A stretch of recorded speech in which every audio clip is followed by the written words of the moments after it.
Enlightenment, I would say, is non-dual awareness. You're an open kind of nerve, almost. And you're completely awake.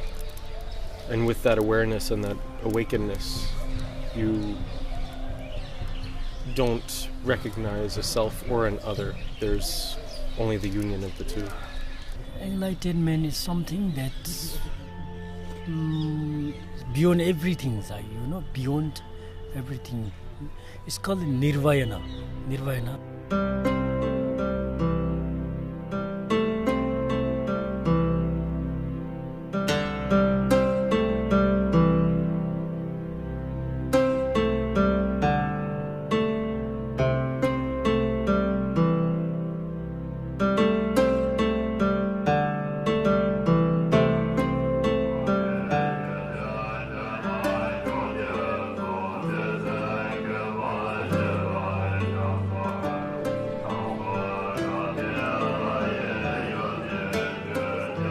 Today I came here to conduct Melam Pujas, regarding for world peace, This time in our Zansa Institute organized this world peace prayer every 2 years in this time, and so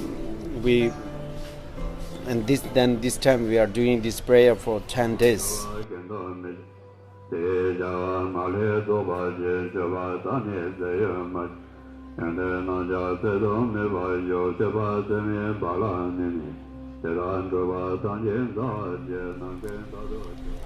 Buddhism for me is not just necessarily a philosophy, but a way of being, a way of interacting with your environment and your environment interacting with you in a very gross and subtle way,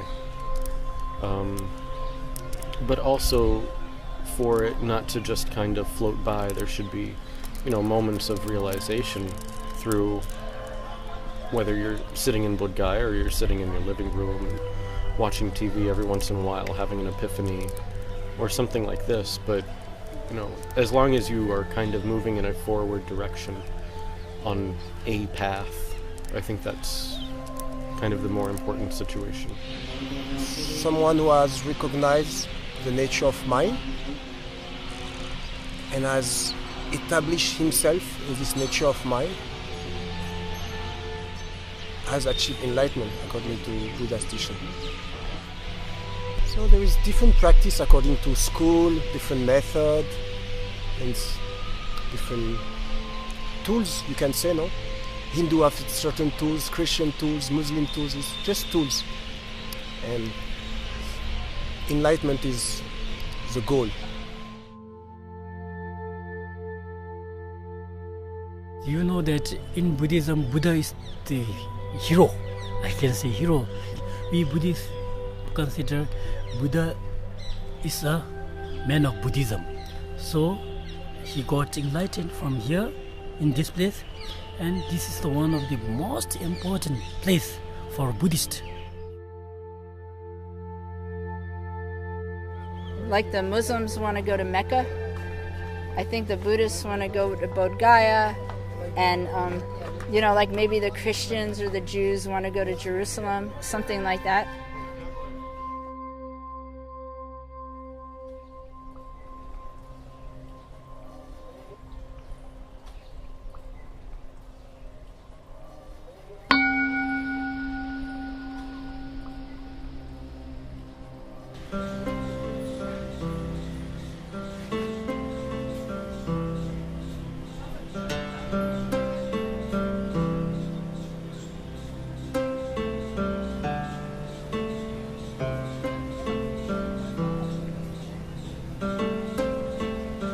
This is the place in Bodh Gaya where 2600 years before Prince Siddhartha, he did meditation here under the Bodhi tree, and here he got the enlightenment here and he became Buddha here.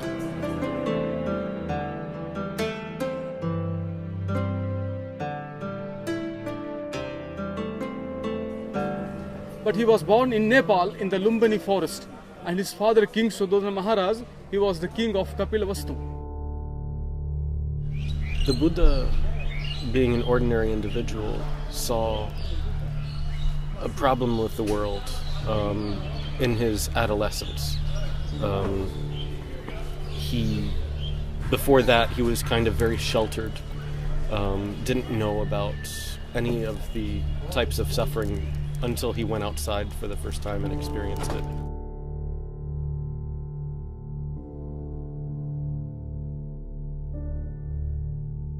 He was born as a prince, and he was living without knowing about the old people, about death, about illness. He wanted to kind of find a path that would remove that for everybody, that they didn't have to experience that kind of suffering again and again and again. And he recognized the deep suffering that it was because he had been, maybe because he was so sheltered, and it was a huge shock value for him to see anybody elderly or sick or, dying or dead. So for him, I think that was, the first stone in the water to make all the ripples. So since he's traveling from Nepal, Lumbini, Buddha birthplace took place, after the age of 29, he went to find truth. And he came around, he traveled all around the forest. When during the period of Buddha Shakyamuni, here, these places were covered with forest. So he traveled and he sit down there, that Buddha tree, around 6 years, and he find the truth. And this truth is so-called, I think, maybe enlightened.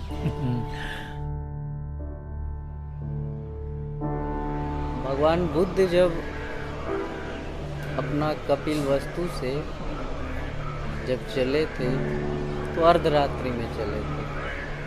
अर्धरात्रि में वो निकल गए घर से।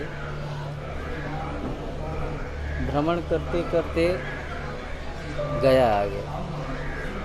गया में सभी जगह अपना घूमते वो आकर जो बोधि वृक्ष है पीपल का, वहाँ आके अपना बैठ गए और वज्रासन लगाए, अपना ध्यान करने लगे। वहीं पे उनको ज्ञान प्राप्त हुआ, सम्यक ज्ञान।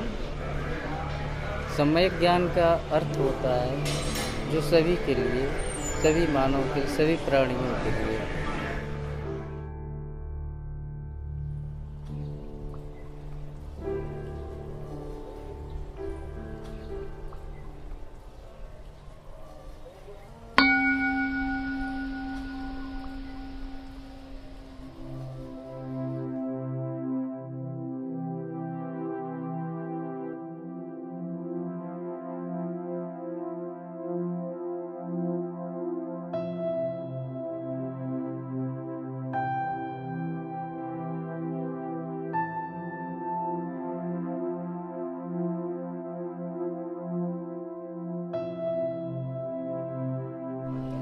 Sir, you see this big temple, sir? This temple name is Mahabodhi Temple.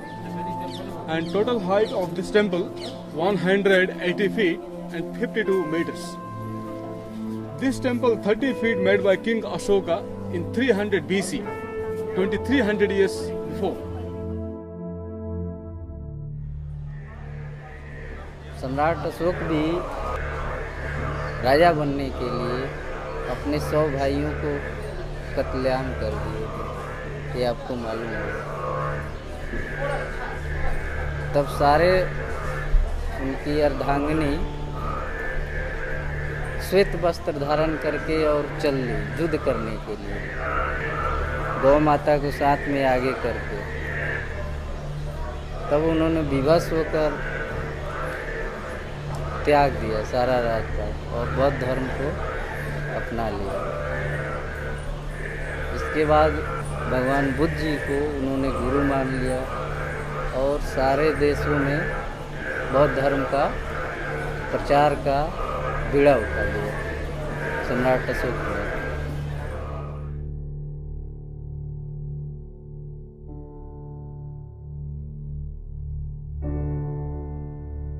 the 12th century, the Bakhtiyar Khilji came here. He came here after burning Nalanda University. And he broke in the temple upper part 30 feet, and he also broke the Buddha statue here. And from this temple gate level, he covered this temple in the mud. So the Mahabodhi temple was 600 years under the mud.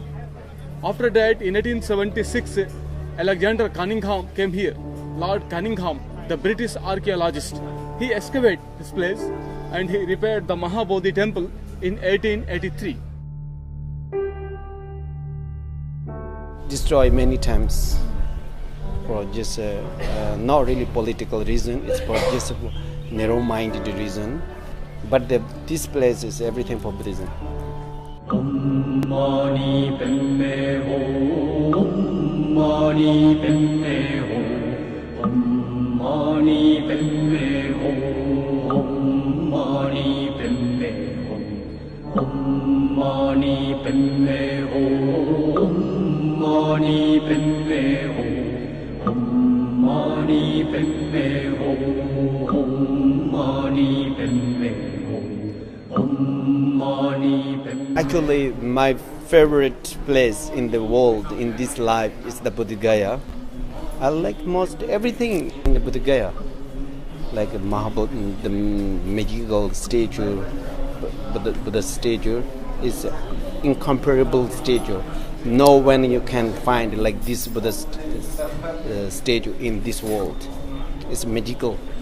Even if you just go inside, look at the hand, even if you don't have the faith, you just can feel something. The blessing, you can touch the blessing inside. Even if you, no matter what kind of believer you are, follower you are, you just come here, seated under the Buddha tree.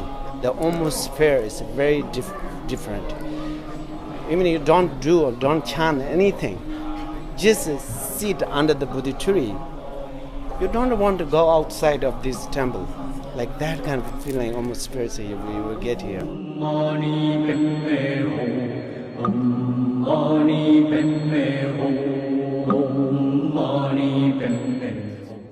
Before Buddha and Buddha time, many philosophy, many ideas, many things teaching.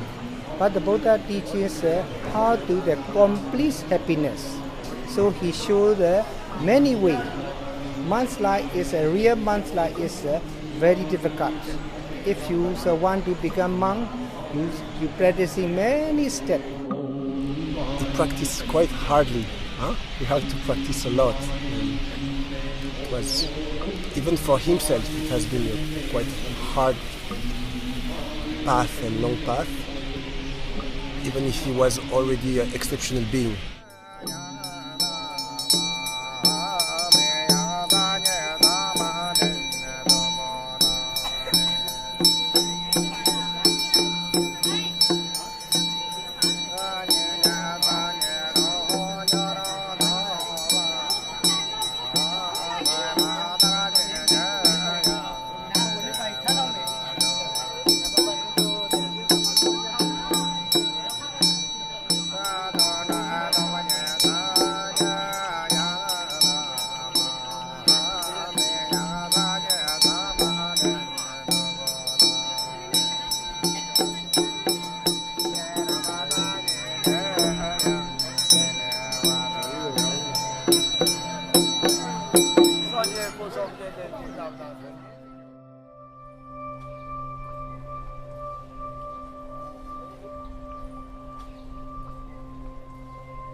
My family was actually Irish Catholic, but having met my teacher very young in life, I did go to Catholic school and things like this, but even then I was taking, children's books for Buddhism to Catholic school and things like this.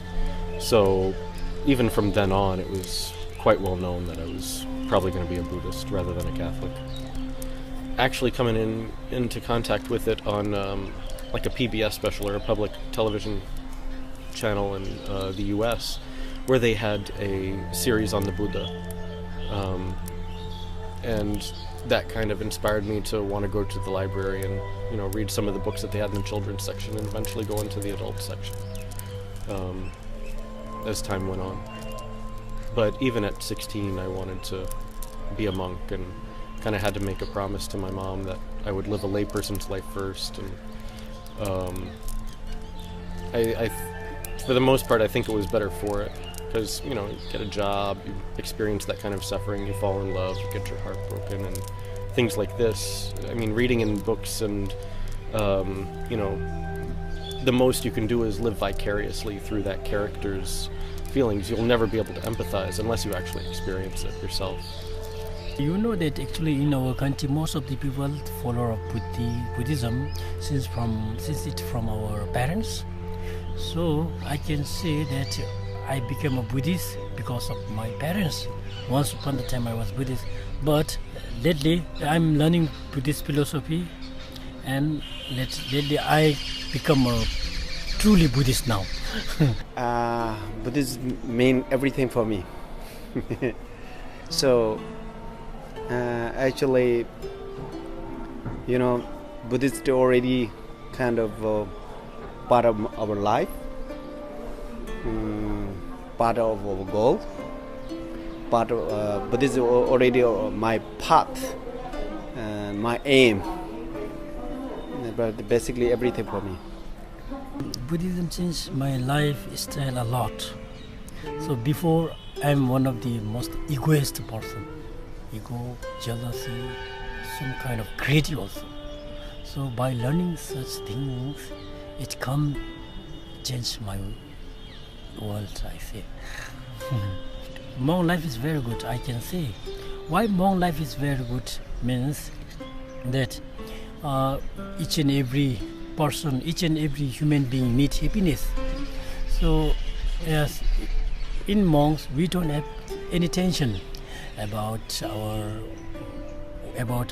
parents, I say, about our marriage, about our girlfriend, boyfriend. We don't have any tension about this. We are being as a monk is very free, happy-minded, open-minded mind, I say. If people study and practice Buddhism, they can learn how to meditate, and they can learn how to practice ethical discipline and morality and patience, and they can develop good qualities, and they can learn how to have loving kindness and compassion to each other, and they can learn how to be honest, and they can learn how to benefit beings and help other beings and not to harm. I think meditation will help actually in your many things. Not only help you mentally stable, but also it helps your health, physical health as well. And meditation also help you to basically to help you to maintain your focus if you do properly and correctly.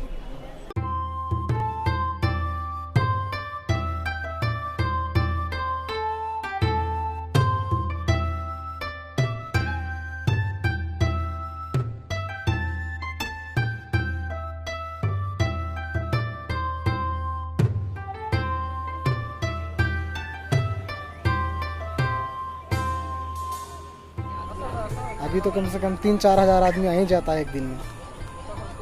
ये India का सबसे बड़ा statue है। ये 80 feet statue के नाम से famous है। द ग्रेट बुद्धा स्टैचू इसको बोलते हैं। किसने बनाया है स्टैचू? ये जापान गवर्नमेंट बनाया है।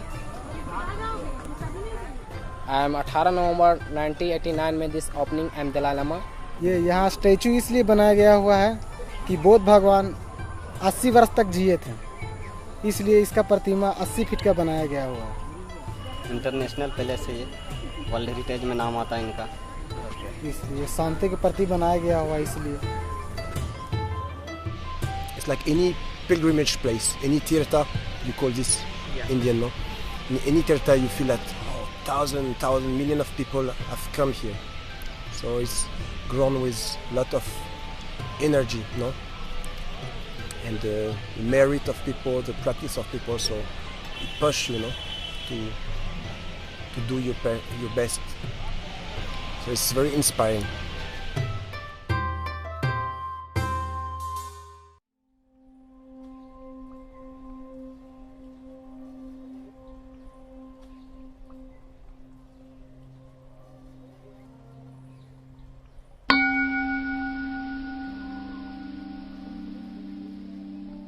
what do you think should be the role of Buddhism in today's chaotic world?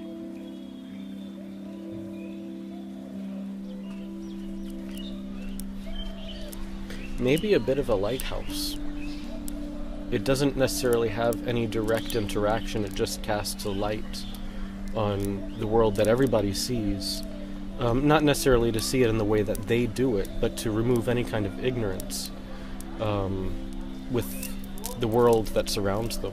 And it tends to remain there for most people's lives, either through limited experience of never leaving a hometown or their own country, but just being awake and interacting with your environment, being very very open to it, not necessarily closing yourself off or avoiding even awkward or embarrassing situations. You see, the whole world seems chaotic.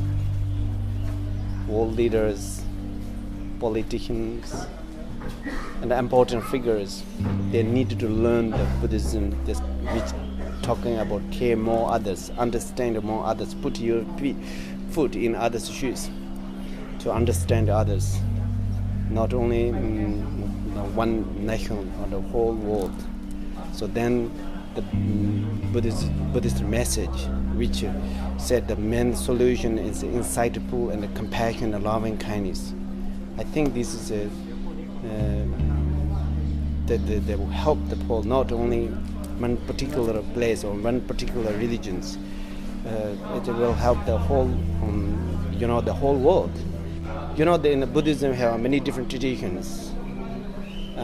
So all how can the harmony can gathering here and chant together without even they don't care what the noisy others makes. Just focus on practice, wouldn't disturbing others, respect each other, fully respect each other.